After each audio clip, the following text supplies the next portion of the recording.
আসসালামু আলাইকুম everyone and welcome to twenty lessons. আশা করি তোমরা সবাই ভালো আছো এবং সুস্থ আছো। আজকে আমরা আমাদের ইনফ্লেশন ডায়াগ্রামের প্রথম এক্সাম্পলটি করব, সেটা হচ্ছে কোয়ালিটেটিভ ডায়াগ্রামের। সো চলো দেখি কি কি বলেছে আমাদের করার জন্য। যেটা বলেছে সেটা হচ্ছে draw the qualitative inflation diagram for the reaction আরে share V moment M A MD ME. অর্থাৎ আমাদের এই যে দুইটা তিনটা পাঁচটা ডায়াগ্রাম ড্র করতে হবে। তো আসো একটা একটা করে শুরু করি।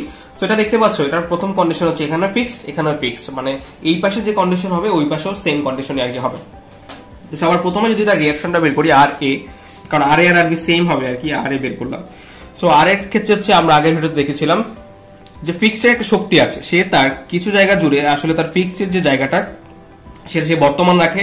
অর্থাৎ তাকে যখন ওয়ান কিপ লোড দেওয়া হবে সে এই জায়গা জুড়ে ওয়ান কিপ তুলে দিবে। আবার তার কাছে এসে যখন জিরো হইতে চাইবে সে আগেই এসে এখান থেকেই বলবে যে বাবা তুমি আগেই আমাকে জিরো করে দাও, আমি আমার কাছাকাছি তোমাকে আসতে দেবো না। সো ওয়ান কিপ যদি তুলে নেই এখানে, তাহলে দেখা যাবে কিছু জায়গা জুড়ে হয়ে যাচ্ছে ওয়ান কিপ করে। তারপরে সে আস্তে আস্তে নিচে নামতে থাকবে, নামতে নামতে নামতে নামতে এখানে গিয়ে জিরো হয়ে যাবে ফাইনালি। সো এখানে আমার ভ্যালুটা হচ্ছে কি ওয়ান কিপ এবং এখানে গিয়ে জিরো। সো এইভাবে আর কি অ্যাপ্রক্সিমেটলি আস্তে আস্তে গিয়ে সে এভাবে করে জিরো হয়ে যাবে। ওকে, এটা হচ্ছে আমার অ্যাপ্রক্সিমেট ডায়াগ্রাম ফর রিঅ্যাকশনে। এবার আসি শেয়ার বিই। সো এই পয়েন্টটা কোথায় আছে, এখানে কি হবে, একটা ইন্টারনাল হিঞ্জ নিচের দিকে আর উপরের দিকে হবে। সো এখানে কি ড্র করতে হবে আমাকে জানো, এখানে তো অবশ্যই ট্যানজেন্ট ড্র করতে হবে। সো এই পয়েন্টের ট্যানজেন্ট দিয়ে কি হবে, এই যে এদিক দিয়ে যাবে, এই পয়েন্টের ট্যানজেন্ট কি হবে, এদিক দিয়ে যাবে, তাই না? বাট এখানে আবার কি এই ফিক্সের যে জায়গা আছে, তো ফিক্সের যে জায়গা আছে সো তার জন্য কি হবে, এই জায়গা জুড়ে আসলে কোনো লোড আসবে না, অর্থাৎ অলমোস্ট জিরোই থাকবে। সো তাকে আগেই এখানে জিরো করে দিতে হবে। এই যে এখান দিয়ে গিয়ে পরে সে আস্তে আস্তে গিয়ে উঠে এই পয়েন্টে রিচ করবে। আবার এটা সাপোর্টটাও কি হবে, এখান দিয়ে গিয়ে আস্তে আস্তে গিয়ে এখানে জিরো করে দিতে হবে। ওকে, সো এখানের ভ্যালু আর এখানে কোন একটা ভ্যালু থাকবে যেটা আমি জানি না, বাট কারণ হচ্ছে মূলার বিস্তার যেভাবে অর্ধেক অর্ধেক করে দেওয়া যেত, বাট এখানে আসলে ওই নিয়মটা নাই। এখানে ভ্যালু বের করতে হলে আসলে আমাদের একটু কমপ্লেক্স প্রসিডিউর ফলো করতে হবে। সো এটা হচ্ছে আমার শেয়ার ই এর জন্য। ওকে, এবার আসি মোমেন্ট এ পয়েন্টের মোমেন্ট। এ পয়েন্টের মোমেন্ট কিভাবে হবে যদি দেখি। সো মোমেন্টের ক্ষেত্রে আমরা কি করতাম, মোমেন্টের ক্ষেত্রে আমরা যেটা করতাম সেটা হচ্ছে একটা ইন্টারনাল হিঞ্জ দিতাম, এটার এই পাশে এদিকে ঘুরবে, এটার এই পাশে এদিকে ঘুরবে, এটা বলতাম আমরা। কিন্তু কথা হচ্ছে এই আমার বাম পাশে কি কোনো কিছু আছে ঘোরার মতো? বাম পাশে কিন্তু কোনো কিছু নেই। তাহলে ডান পাশটা যদি দেখি, দেখো এই অবজেক্টটার এই পাশটা ধরে আছে, ঠিক আছে? সো যদি এই পাশটা যদি ধরে থাকে তাহলে দেখো তুমি যদি হচ্ছে এটাকে ঘোরানোর চেষ্টা করো, সে আসলে কি হবে, সে আসলে নিচের দিকে নেমে যাবে। এখানে আসলে তাকে ফোর্সফুলি নিচের দিকে নামতে হবে। কেন নামতে হবে, যদিও তুমি চিন্তা করতে পারো যে মুলার বিস্তার প্রিন্সিপাল অনুযায়ী এখানে যদি ধরে রাখি এবং এখানে যদি তুলি, কারণ এখানে যদি ফিক্স আওয়ারটা আছে তাহলে আসলে তার উপরে উঠে যাওয়ার কথা।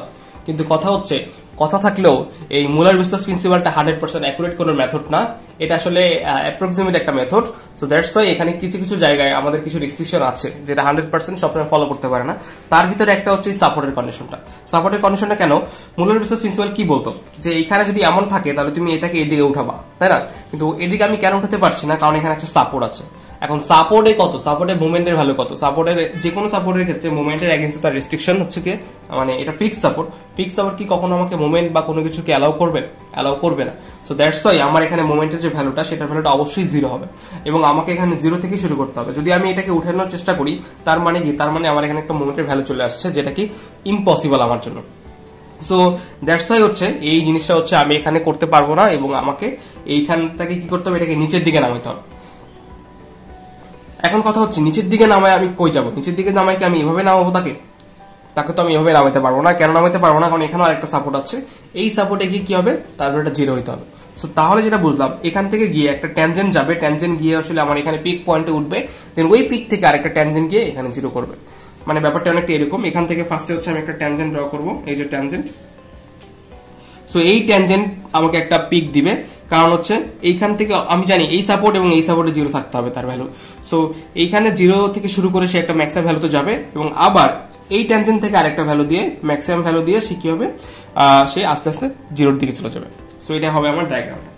সো যদি ডায়াগ্রামটা দেখি এবং এখানে কি, এখানে একটু জায়গা জুড়ে কি থাকবে, একটু জায়গা জুড়ে তার জিরো থাকবে, বর্তমান থাকবে, যেভাবে করে পিকে উঠবে, উঠে আবার সেভাবে নিচে। এবং এই জায়গা জুড়ে তার জিরোটা বর্তমান থাকবে। কারণটা কি? কারণ হচ্ছে আমার এখানে যে ভ্যালুটা বা আমার এখানে যে কন্ডিশনটা সেটা কি ছিল, সেটা হচ্ছে একটা ফিক্স কন্ডিশন ছিল। সো দ্যাটস ওয়াই তার কাছাকাছি গিয়ে সে কি হবে, জিরোর যে লাইনটা সেটা সে বর্তমানে রাখবে। তারপরে কি আছে আমার মোমেন্ট এট ডি। তো আমার ডি পয়েন্টটা কোথায়? এই যে ডি পয়েন্ট। সো ডি পয়েন্টে হচ্ছে আমাকে এখানে মোমেন্টটা বের করতে হবে। তো ডি পয়েন্টে যদি মোমেন্ট বের করতে চাই তার জন্য কি করতে হবে? তার জন্য এখানেও একটা এই যে এদিকে একটা রোটেশন দিতে হবে। তাহলে এই পয়েন্টের জন্য এইভাবে ট্যানজেন্ট যাবে এবং এই পয়েন্টের জন্য ইনিশিয়ালি কোন দিকে ট্যানজেন্ট যাবে? এই দিকে ট্যানজেন্ট যাবে। আবার এইখানে যে সাপোর্ট, এইখানে কিছুটা জায়গা জুড়ে থাকে কি থাকতে হবে? জিরো থাকতে হবে। সো এইভাবে গিয়ে সে হচ্ছে এখানে উপরে উঠবে এবং এইখান থেকে এই ট্যানজেন্ট দিয়ে সে কি হবে? নিচে নামবে। বাট এখন কথা হচ্ছে এই ট্যানজেন্ট দিয়ে সে নিচে নামবে, বাট সে তো নিচে আনলিমিটেড যেতে পারবে না, তাকে তো জিরো হইতে হবে। তো জিরো হওয়ার জন্য সে আবার কোন ট্যানজেন্টের কাছে যাবে? সে এই ট্যানজেন্টের পারপেন্ডিকুলার একটা ট্যানজেন্ট আসবে তার কাছে। সো ওই পারপেন্ডিকুলার ট্যানজেন্ট দিয়ে সে কি হবে? সে হচ্ছে এইভাবে গিয়ে এই যে কাছাকাছি গিয়ে সে জিরো হয়ে যাবে। তোমাদের কিন্তু পরীক্ষার হলে এই ট্যানজেন্ট গুলো দেখাতে হবে, কারণ এই ট্যানজেন্ট গুলো দিয়েই কিন্তু হচ্ছে আমাদের ডায়াগ্রাম গুলো ড্র করা হয়। সো এই ট্যানজেন্টটা তোমাদেরকে ড্র করে দেখাতে হবে। যদি তুমি ট্যানজেন্ট দেখাতে পারো তাহলে টিচার বুঝবে যে তুমি আসলে বুঝছো বা কনসেপ্ট আসলে ক্লিয়ার আছে। তারপর হচ্ছে আমার ফাইনালি মোমেন্ট এট ই, যে এম ই যেটা, সেটা যদি দেখি ই কোথায় আছে? ই আছে একদম মাঝখানে আছে, দেখো মাঝখানে, এই যে এখানে এইদিকে, একদম এখানে এইদিকে। সো ই এর ক্ষেত্রে কি হবে? ই এর ক্ষেত্রে যেহেতু মাঝখানে আছে, সে আসলে তুমি এখান থেকে যে ট্যানজেন্টটা নিবা, এই ট্যানজেন্টটা কিন্তু হচ্ছে আর তোমার এই কি এইদিকে নিচে আসতে পারবে না, কারণ তাকে এখানে ডিরেক্ট জিরো হয়ে যাবে। আবার এদিকে ট্যানজেন্টটাও কিন্তু নিচে আসতে পারবে না, সেও ডাইরেক্ট জিরো হয়ে যাবে। সো এখান থেকে এভাবে ট্যানজেন্ট যাবে, এখান থেকে এভাবে ট্যানজেন্ট যাবে। সো এই যে এইভাবে গিয়ে পিটি উঠবে, আবার এভাবে গিয়ে জিরো হয়ে যাবে। সো এই যে এটা ডায়াগ্রাম এবং এখান থেকে গিয়ে এটা ডায়াগ্রাম। সো এটাই হচ্ছে গিয়ে তোমার বেসিক্যালি মোমেন্টের ই বা ই পয়েন্টের মোমেন্টের ভ্যালুটা বের করার প্রসিডিউর আর কি। ওকে, সো আমরা মোটামুটি এই 5টা দেখলাম। সো যদি তোমাদের কোনো ডাউট থাকে তোমরা আরো 2টা ভিডিও আমি করব এই টপিকের উপরই। যদিও ওই একটা ভিডিও এনাফ ছিল, বাট আসলে আমার মনে হয় যে আরো 2-1টা কন্ডিশন তোমাদের দেখালে তোমাদের জন্য আরো বেশি সহজ হবে, কারণ আমরা এখানে মাল্টিপল সাপোর্ট দেখাইনি।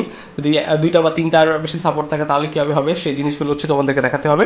সো আই হোপ নেক্সট ভিডিওগুলো তোমরা অনেক মনোযোগ দিয়ে দেখবে। সো আজকে এই পর্যন্তই, সবাই ভালো থাকবে, সুস্থ থাকো। ধন্যবাদ সবাইকে, আসসালামু আলাইকুম।